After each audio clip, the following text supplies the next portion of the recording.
Hi, good evening. First of all, I want to thank Alfonso for inviting me to share my perspective on Mexican foreign policy and particularly the incidence of the legislative power in the execution and the crafting of Mexican international policy, but also to apologize for not being able to do that live and more dynamically with you by being present at the time of your session. This was a last-minute incident that I had to face in day-to-day life, so I was able to record this short video that I hope you find it interesting.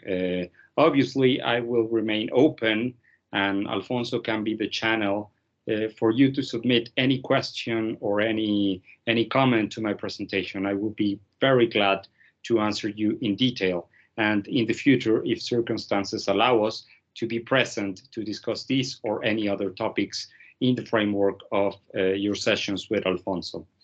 Having said that, and having taken care of these few housekeeping items, let us move now to discuss the importance of the legislative power in Mexican foreign policy. The first thing that I believe we should take into consideration when discussing this issue is the fact that historically, foreign policy has been a matter of the executive branch of government, which is perfectly understandable. I'm sure you know very well the classical international relations theory. The first and perhaps the sole objective of the state is to guarantee its survival. And in order to do so, you need to have a decision-making process that is efficient and that is fast, that can react in scenarios of emergency. Thinking of a constitutional democracy, if you are facing choices of war or peace, and you need to consult Parliament or Congress and wait for the deliberations before deciding to deploy troops, to launch an attack, to whatever war-related decision, it could be strategically disastrous. So that's why it's important for a state to have, at least in the foreign policy domain, a very concentrated and efficient decision-making process. That's why historically parliaments and congresses haven't had so much impact in this decision-making process. However, this in the last 50 to 60 years is increasingly changing because of several factors. The first one, well, it's democratic societies, particularly Western societies, are becoming increasingly complex. I do not want to enter into that deep discussion into the cultural changes in our societies, but I believe we can all agree that our societies are increasingly complex. So representing a Mexican point of view in foreign policy is an increasingly complex task. So you need to have this efficient decision-making process by concentrating foreign policy decision-making in the president or the executive branch, but you also need to incorporate certain demands, moods, or even issues that are of interest of important civil society groups. And we can see that, for example, if we think in the foreign policy that has been brandished by most recent Mexican administrations under former presidents Peña Nieto or Calderón, we had, for example, an important foreign policy drive on LGBT rights. Why? Well, this was an important lobby in the foreign policy sector, and the government decided to incorporate this demand and to deploy it in Mexican participation in several multilateral fora. Previously, under the Calderón government and under the Fox administration as well, Mexico was also an important promoter of human rights in the international arena. Mexico even carried out a constitutional reform to include respect and promotion of human rights as part of the constitutional principles that should guide our foreign policy. So this kind of example shows us that the president is increasingly less able to discretionary to conduct at his sole will the foreign policy of a nation. It needs to incorporate demands, perspectives, and even participation of other social actors. And since we are living in a representative democracy, the best institutional actor to reflect civil society is, well, obviously Congress, the legislative power, because it's supposedly, theoretically at least, is the representation of all sectors of Mexican society. So then we come across this new term that I bet most of you haven't heard of it before, which is parliamentary diplomacy. If we take a look at the concept of parliamentary diplomacy, we will see that this concept was first coined to refer to the actual modus operandi of international negotiations. If we think of, the Jalta Conference, the Potsdam Conference, the Conference of Versailles, it's always a kind of parliamentary dynamic between the ambassadors and the representatives of countries. They're all sitting in a round table, and each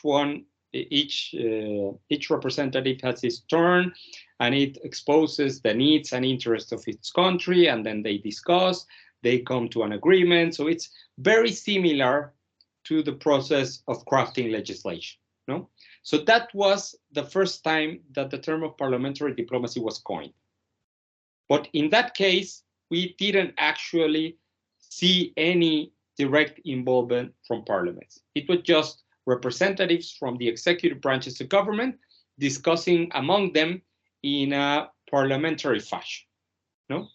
When Congresses began to get involved in diplomacy in their own right was in the second half of the 20th century, where always in communication and aligned with the national interests, legislative powers, either as an institution or senators or Congress people directly, engaged in international action, either in negotiations or just diplomatic visits to other countries or the dynamics like that. No, so if we are thinking of a new state power taking part in foreign policy execution, well, perhaps we should first draw back to what our legislation actually says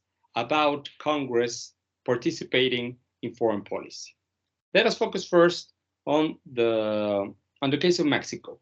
We're going to talk a bit about the US because of its importance to Mexican foreign policy and because Mexican Constitution and Mexican foreign policy legislations draws heavily from the US experience.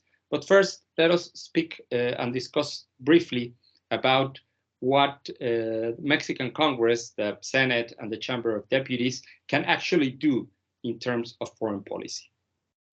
According to the Mexican Constitution, it is only the Senate which has the capacity to get involved in foreign policy. And we can see that in Article 76 of our Constitution. What does it say? Well, that article states the legal faculties of the Senate. One of it is to analyze Mexican foreign policy conducted by the president. Now, if we're talking about legislation and we use a term as vague as analyze, well, that can mean anything. That can mean just, giving your opinion. That could mean actually talking to the president and having a direct incidence in, for example, the decision to negotiate with X or Y international organization, or the decision to pursue a specific trade policy or a specific security policy, whatever. No, so analyze is a very vague term. So we're going to leave it there for a while, and let's focus on other more concise faculties for the Senate in terms of foreign policy. Other things that the Mexican Senate is expected to do is, for example, approve all international treaties that are negotiated by the executive branch. It is also expected to approve all diplomatic appointments by the president. That means any ambassador, any consul general that Mexico appoints to Canada, the US, the UK, Germany, Japan, must be approved by the Senate, as well as any international treaty. The treaty can be the bilateral treaty with the Republic of Guinea to avoid double taxation, something very technical that in all likelihood the Senate is going to approve without further discussion. Or it can be a very controversial international instrument such as the USMCA or TEMEC, as we call it in Spanish, or its predecessor, Telecan or NAFTA. We have free trade agreement with huge economic and political implications for life in Mexico. The Senate has the faculty and the obligation to approve it by, and this is an important difference that we should consider when comparing us to the US, the Mexican Senate is required to approve international treaties only by a simple majority. So you don't need the 2/3 majority that is required in the US according to the US Constitution. So it's a bit easier for Mexican government to approve international treaties. Other issues that the Senate is involved with, well, the Senate should approve the deployment of Mexican troops abroad. It must also approve any incursion of foreign troops into Mexican territory. And by this, I'm not speaking about an international, an interstate war. I mean, one would expect that the Senate would never approve the incursion of foreign troops that are planning on invading our country. But this refers to, for example, international cooperation. Whenever the Sedena or the Mexican Navy carries out military parades on September 16th, or when we engaged in military exercises with our allies, the Senate needs to approve the movement of Mexican troops to another country or the passing through or the arrival of foreign troops to Mexican territory. For example, all the countries whose militaries participate in the Mexican Independence Parade should submit the request of approval to the Mexican government, and then the executive branch submits such request to the Senate, which the Senate usually approves. Now, this is what we have on our legislation. Historically, as you know, Congress during most of the 20th century, Congress in Mexico didn't work as a particularly independent power, at least when talking about foreign policy.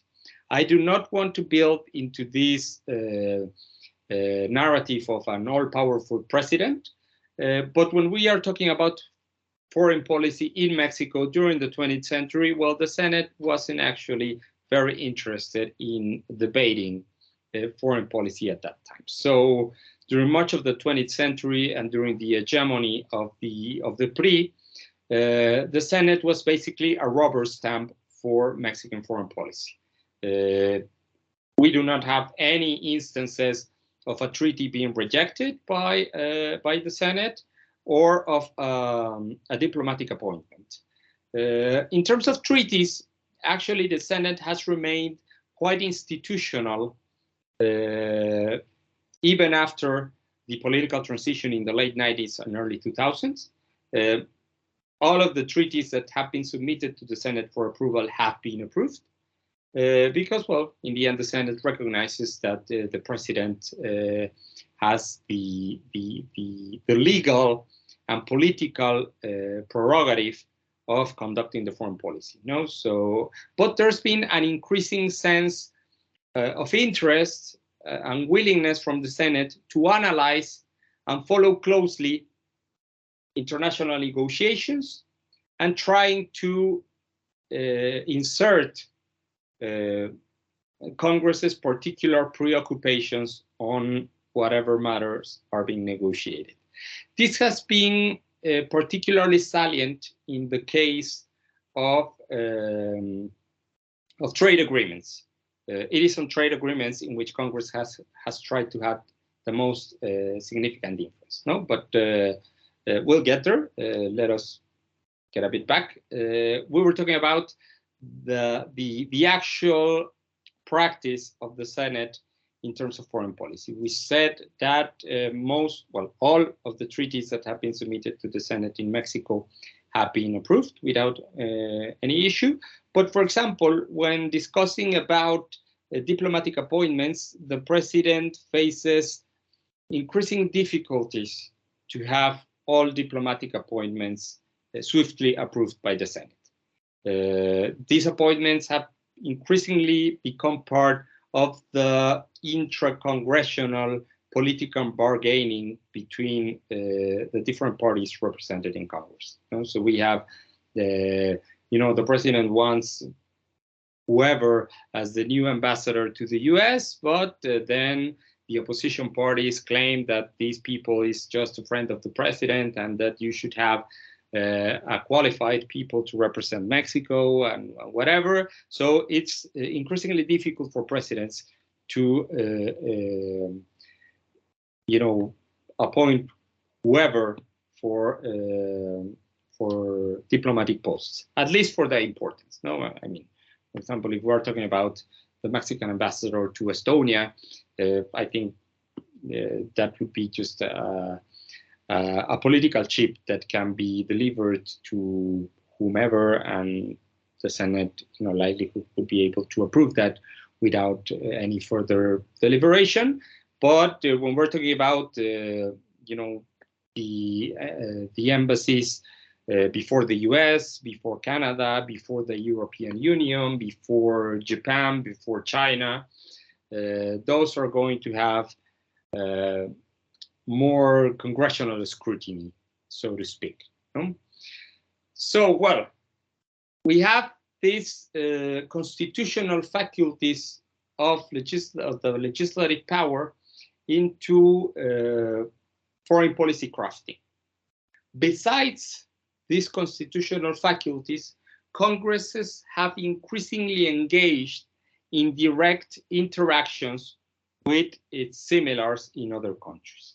That is, if presidents speak to presidents, if ministers speak to ministers from other countries, then Congresses and parliaments, when they want to go international, they do so by engaging with another parliament, with another Congress. And this can happen in basically two major formats.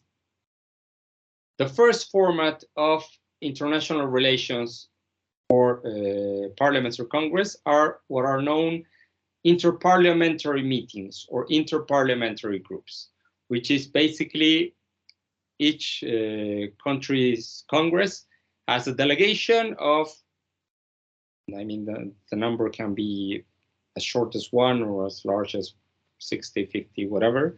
60 Congress people that are designated to conform this interparliamentary group and to meet with their counterparts every now and then. What do they do at interparliamentary meetings? Well, the original idea was basically to exchange perspectives, exchange legislative information about what they do. This may sound as a very prosaic meeting, and in many senses, it actually is.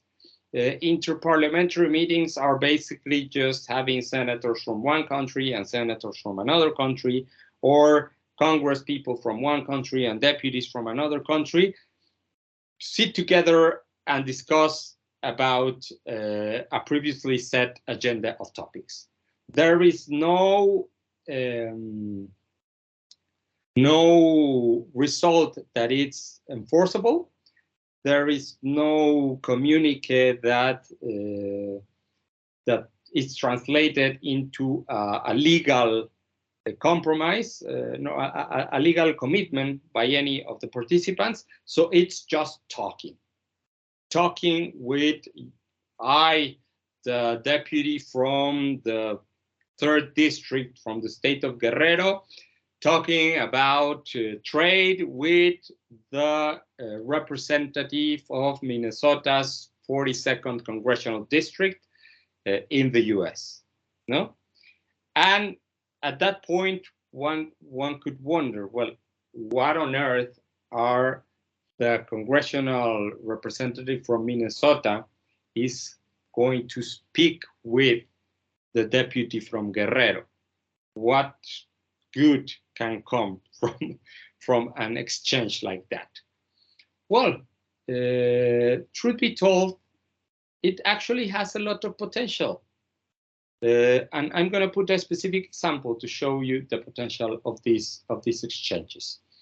Let's go back to the mid-90s. You probably weren't even born by then, but Mexican President Salinas and US President Bush, together with the Canadian Prime Minister, I think it's Mulroney back then, if not, please correct me, Alfonso, were negotiating the North American Free Trade Agreement, NAFTA, or TELECAN. The US president needed, remember I told you, the US Constitution demands that international treaties must be approved by a 2/3 majority of the US Senate. Since this is very difficult to amass for any US president, there is a lot of jurisprudence that has resulted in certain international treaties being legally conceptualized under US legislation as what is called congressional executive agreements, which means they only need a simple majority to be approved.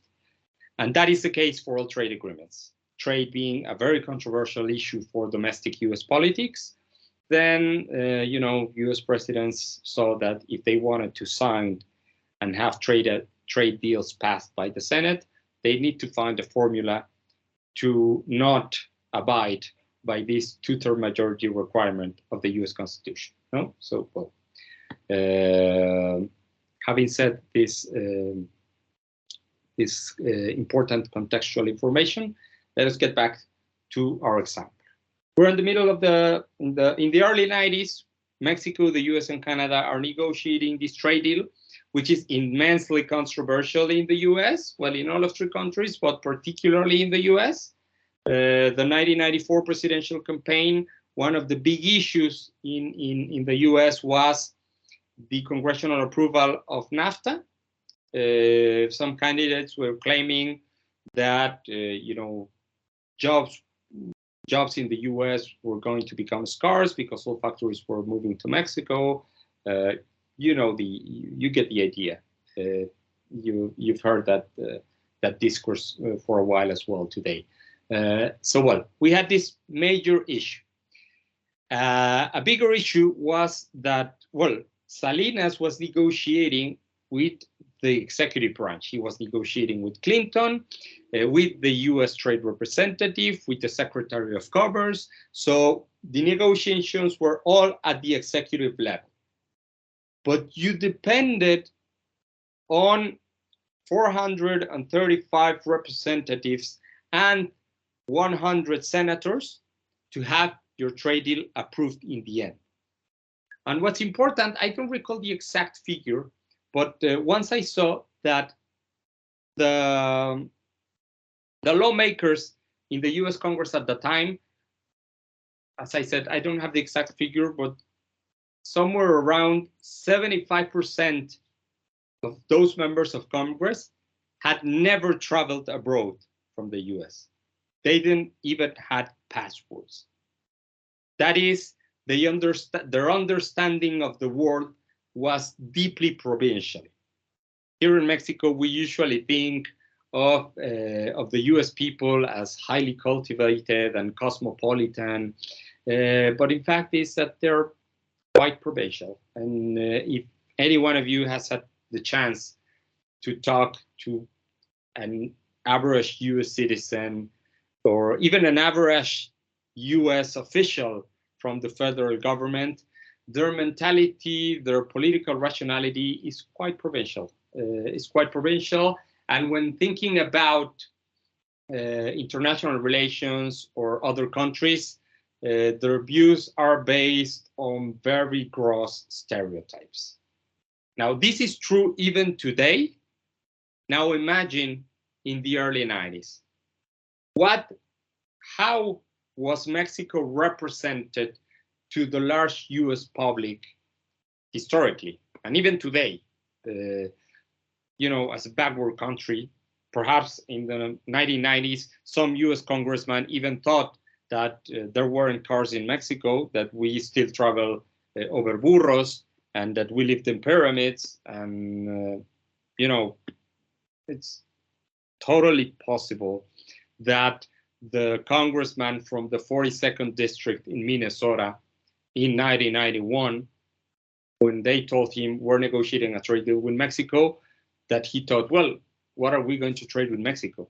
They're only sleeping under a cactus. What are they going to sell us? You can think of this as a joke or as as an exaggeration, but I assure you, it most likely isn't.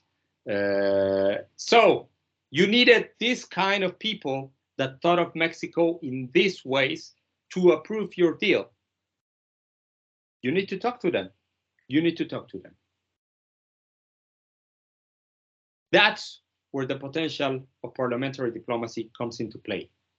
If you have your congressional representative from Minnesota that has never left Minnesota, let alone the US, so only knows about Mexico what he has seen in Netflix, in YouTube, in the news, then he most likely believes that if you come to Mexico, you're gonna be surrounded by guys with mustaches, with sombreros, and heavily armed, trying to abduct them because they are members of a drug cartel. Yeah? But if you have this Minnesota congressional representative travel to Mexico City to sit down and discuss about trade with the deputy from the 3rd district in Chilpancingo, Guerrero, well, he might then learn that in Mexico, we do have manufacturing facilities, we do have relevant infrastructure, we do have internet, we do have a lot of things that he probably thought we didn't. More importantly, he might even become friends with the representative from Chilpancingo. And then when he goes back and he's in the US Capitol and he needs to vote on a trade deal with Mexico, he's gonna think, oh yeah, my friend, Diputado Procuro Martinez, yeah, very, very nice guy. Instead of thinking about Narcos Mexico and whatever stereotype he had in his head. This is an impact that is very difficult to measure. And perhaps that's why we haven't give a lot of attention to parliamentary democracy. But this kind of human interactions between congressional representatives in different countries can have a huge potential of advancing the major issues in bilateral or multilateral agendas. When we have people negotiating, it's much more helpful if they know each other, if they have a basic shared understanding, not necessarily about the issue they're negotiating. They can have a shared understanding about that they love to go to the beach, that they both love Frank Sinatra, that they both love to dance salsa, whatever. How do we establish personal relations with your friends, with your university companions? Through these very trivial shared interests. And at the international level, these trivial conversations, this getting to know each other on a casual environment can have a very important difference and can then materialize in a better will to get into a win-win arrangement with your counterpart. So there we have the potential of parliamentary democracy. Now, I am obviously overselling this because with the US, we've had 50 interparliamentary meetings since 1965, I believe it was the first one. And well, one could argue that US-Mexico relations are currently not at its best level, and that trust between US and Mexican officials is at a very low level at the time. The trust between the US and the Mexican people is not necessarily the best. So yeah, well, yeah, we need to keep in mind that this is not a panacea, that if we have the representative from Minnesota to visit Mexico, he's not going to necessarily turn around and suddenly become the most pro-Mexican ally in the US Congress. But again, it's a potential. It's a potential. And what's important to say is that the US and Mexico, we're going to continue speaking about this because, you know, speaking from the point of view of Mexican foreign policy, 90% of Mexican foreign policy is the US.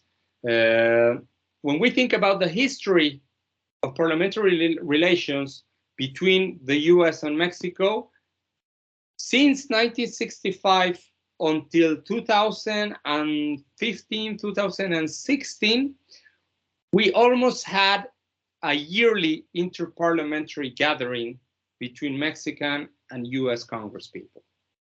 What has happened since 2016? We haven't had, as I understand, any interparliamentary meeting between Mexico and the US since 2019. So no wonder that trust is at its lowest level at, you know, in terms of official relations. We are not talking to each other. We are relying on what we claim to know about each other. And in most of these cases, this knowledge is based on stereotypes or on our own political agenda. And from the US side, you hear a lot of, you know, Mexico is corruption, it's crime, it's, you know, the typical Trump speech. No, they're bringing drugs, they're bringing crime. From the Mexican side, well, you hear, you know, these gringos, interventionists, whatever, no? But think about the state of the relation between Mexico and the US, at least at the rhetorical level in the past months. Who has been the main speakers from the US side against Mexico? Speakers with which, unfortunately, the Mexican president has engaged in a constant exchange of insults and you know, incendiary rhetoric.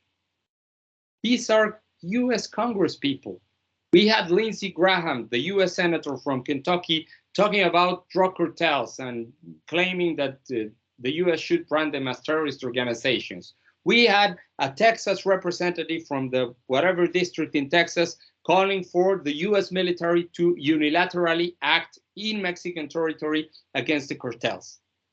These are the people that the Mexican Congress ought to be speaking to, inviting them for an interparliamentary meeting so that they can come and they can see that it's not as easy as, you know, flying a drone over the border and bomb towns in Tamaulipas and drugs magically are going to disappear. I know these people have their own political agenda, and in all likelihood, they know that any military incursion into Mexico is unviable and in all likelihood would end in disaster for both countries. But they're saying it because it sells politically, perhaps. But perhaps not. Perhaps there's also an important part of a stereotype.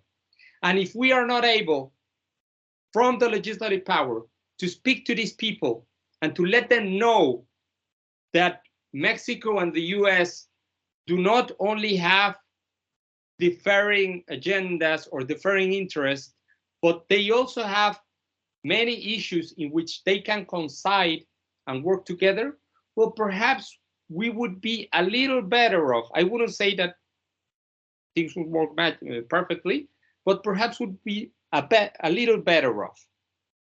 And what's very interesting is that we've had all these interparliamentary meetings for 50, 60 consecutive years. And at the moment in which the US-Mexico relations, it's at its lowest level for almost half a century, the US Congress and the Mexican Congress are not talking to each other. We are missing on the potential of parliamentary diplomacy.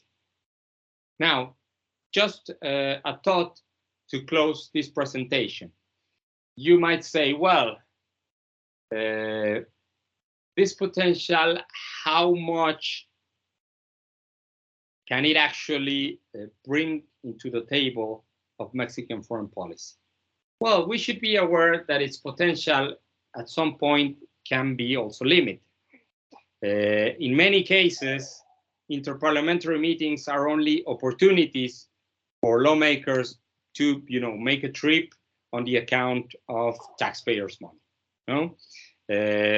Perhaps you've seen in newspapers in Mexico these scandals about, well, the senadora del PRI or diputados de Morena spending whatever millions to travel to parliamentary conference in Vancouver.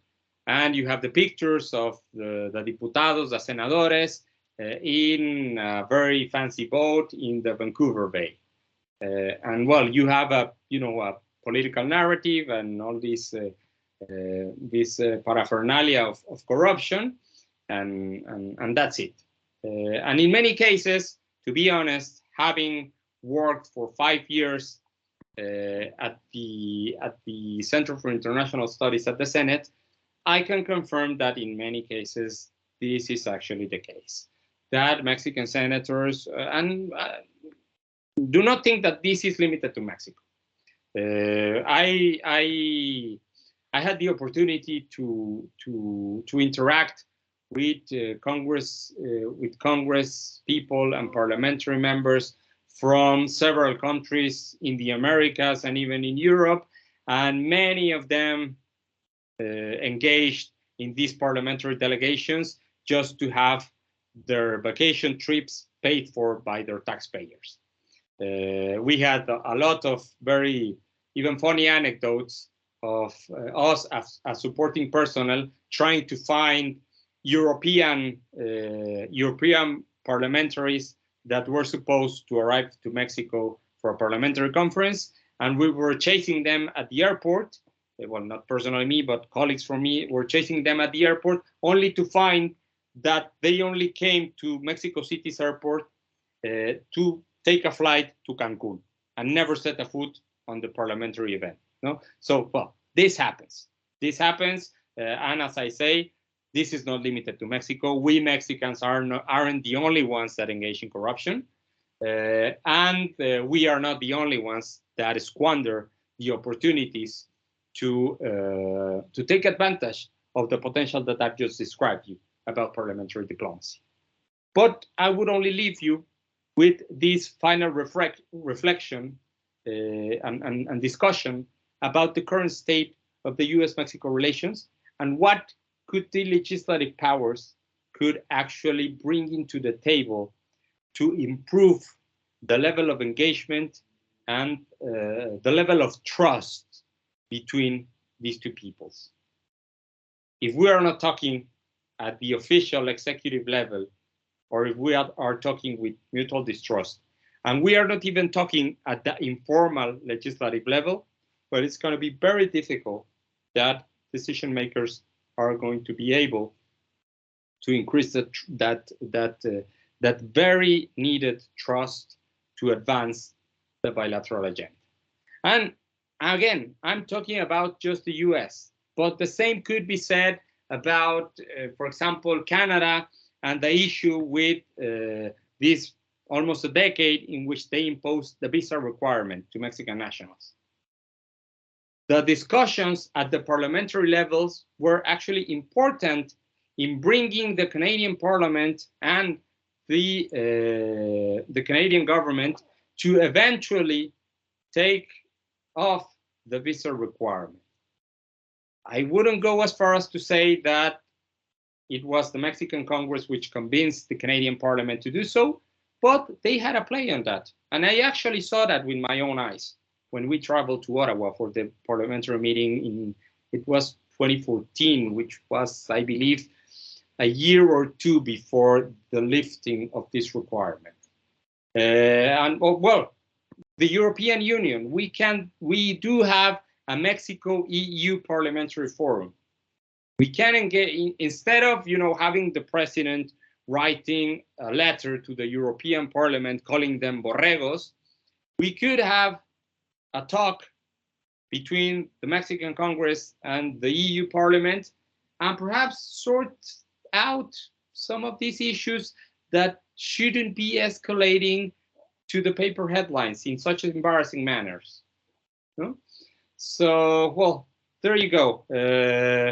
Perhaps I get a bit passionate about this because I saw that potential and I saw how it was squandered. And now that we are facing a very complex international environment, a moment in which we are seeing an international order being built before our own eyes, we, as Mexico, are gonna need all the possible help to have our country's interests being reflected in the rules that are being crafted for the future of the international order. We should not squander any opportunity that we have to do so. Once again, thank you very much. Thank you very much, Alfonso, for this opportunity. I sincerely apologize to you, first of all, but also to your students for having done this in this way. But I hope you find this interesting. And again, more than happy to have a follow-up session or to answer any question that you might have via my email. I'll share with Alfonso my email details. If any of you are interested in the issue, I'll be glad to talk with you via email. Okay. Thank you very much. Have a nice evening.